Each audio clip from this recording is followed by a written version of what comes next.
This program is about unsolved mysteries. Whenever possible, the actual family members and police officials have participated in recreating the events. What you're about to see is not a news broadcast. For every mystery, there's someone, somewhere, that knows the truth.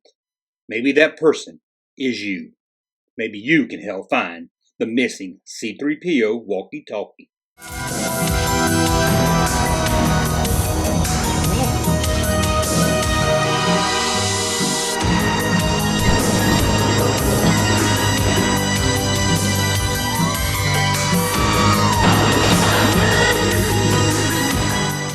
Welcome back to the Junk Room, everybody. It's me, your friendly neighborhood Junkman, coming back at you with a whole new video. First, a big shout out to Corey, who sent me a Skeletor and some other figures from the little, I forget the name of the line. Sorry, I did a video on them earlier.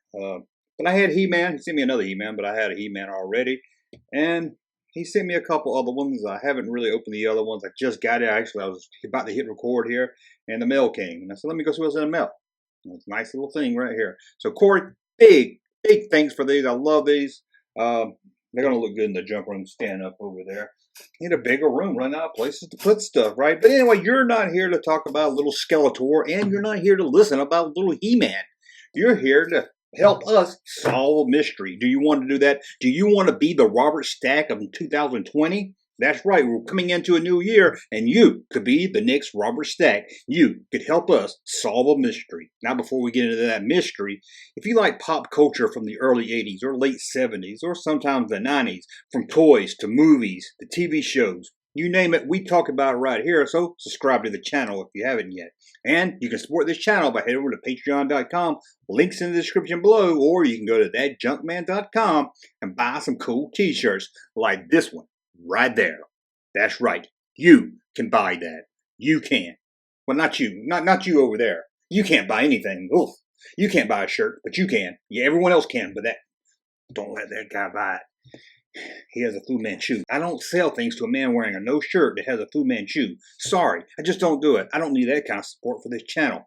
What are you talking about, Junkman? You're losing your mind. I'm just trying to stretch a 30-second video into about 6 minutes. It's not that easy. So let's go back to 1977. Star Wars was a huge hit, taking everyone by surprise, including the toy company Kenner, who got the right to make the Star Wars toys. There was no way they were going to get Star Wars toys on the market by Christmas 1977, except for a few items like puzzles, coloring books, some other toys that were renamed and slept with a Star Wars logo on it. Really easy stuff. But they came up with a lot of stuff they wanted to release in 1978. And we're not just talking about action figures. Kenner made more than just action figures. Of course, they made a Han Solo pistol. We all love that one. They made games and lots more. And one thing they had in mind to make was a walkie-talkie. If you ask me, a Star Wars walkie-talkie was a great thing to come up with. If it was maybe some kind of communicator that looked like a stormtrooper or a rebel soldier would have had it. Or maybe that little comlink that they use on the Death Star. But no, Kenner didn't want to go that route. They didn't even want to make it look like a stormtrooper. So what did Kenner decide to make with the Star Wars walkie-talkie? That's right, you could talk into C-3PO's face. Now I'm probably going to say C-3PO, and everyone's going to tell me it's C-3PO. But I've always said C-3PO. I didn't even realize I said it different till some people pointed it out, but so get over it, C-3PO. Anyway, Kenner planned to release a walkie-talkie shaped like C-3PO's head. Again, I'm not really sure why they come up with this design of all the things Star Wars related to make into a walkie-talkie. But then again, it was the 70s, so you can't really question people's thinking. I mean, it was the 70s. I mean, these people wore fly collars and bell-bottoms in public. So, Kenner decided to make a C-3PO walkie-talkie. Now, the walkie-talkie never got released. I guess someone higher up in Kenner finally realized, what is this dumb thing you're making? A C-3PO that you talk into. They could at least make them different, have one that was 3PO and the other one R2. Maybe then that would have been a little different, but no. But it actually got made, but no one has been able to get their hands on the prototype of this thing, and it was last seen in the 90s. But let's go back and see what we do have. Toy collector and archivist Gus Lopez has a spec sheet that Kenner did. This is what would appear in maybe one of those Kenner catalogs. It shows a boy dressed in 70s attire, talking into his C-3PO walkie-talkie, and demonstrates how the eyes light up, how you can push the button on the thing, and the best of all, the C-3PO walkie-talkie would have clipped onto your belt. And the ugly fat-faced kid on this spec sheet is talking to another kid, but they're both dressed exactly the same, in a white turtleneck.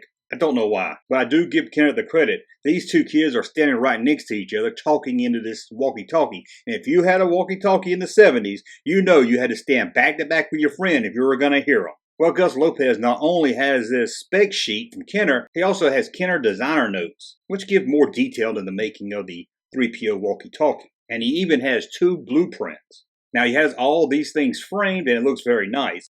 But you know what Gus Lopez or even Steven Sansweet doesn't have? The actual walkie-talkie. Now, there was a prototype done, a wooden one, kind of to give the designers work to work with. So we have in collectors' hands the wooden prototype, the spec sheet, the blueprints, the Kenner designer notes. But what we don't have is the actual C-3PO walkie-talkie. Now, I know what you're thinking. This thing was probably made in 1977, 1978, and thrown in the trash once Kenner designed to cancel the whole plan. And that's what many of us thought for years and years. That was until September 1990. In that month issue of Toy Shop magazine, the almost eBay of his day, Doug Cochran from Tampa, Florida, put an ad up of prototypes and other rare Star Wars items for sale. And right there in the ad for sale was the prototype C-3PO walkie-talkie by Kenner in the box. And according to him, mint in the box. There was no price listing, it just said call for price. But this was it, the prototype of the C-3PO walkie-talkie. Who bought it? Did they sell it? What happened to it? No one knows. This thing has never been seen since then. In fact, this was the only time outside of Kenner that this thing was ever seen. So I'm calling for all of you to share this video. Ask your friends. Let's find the Kenner prototype of the C-3PO walkie-talkie. If you know Doug Cochran from Tampa, Florida, maybe you can contact him and find out, does he still have it? Did he sell it? If so, who did he sell it to? Do you know who bought this thing? Do you have it? Who knows? It's out there somewhere. Somebody has this thing, and maybe it was you that bought this thing and didn't even know it was that rare. Where is it? Let's find this thing. Again, share this video. Ask around. Let's find the prototype C-3PO walkie-talkie. It doesn't deserve to be just sitting up in someone's collection. We need to see photos of it, and it needs to be on display. In fact, it belongs in a museum. Anyway, maybe tonight you can help solve a mystery. Well, I want to thank you for watching. And again, please share this video so we can let more people see it and maybe we'll find it. In the comments below, let me know if you find out any leads about this thing or what you think about the whole plan of doing a walkie-talkie C-3PO. And also in the comments, tell me how you hate the way I say C-3PO. Well, until the next video, thumb up this one and subscribe to the channel. I'll be back very soon. Thank you, sir, for that unsolicited testimony.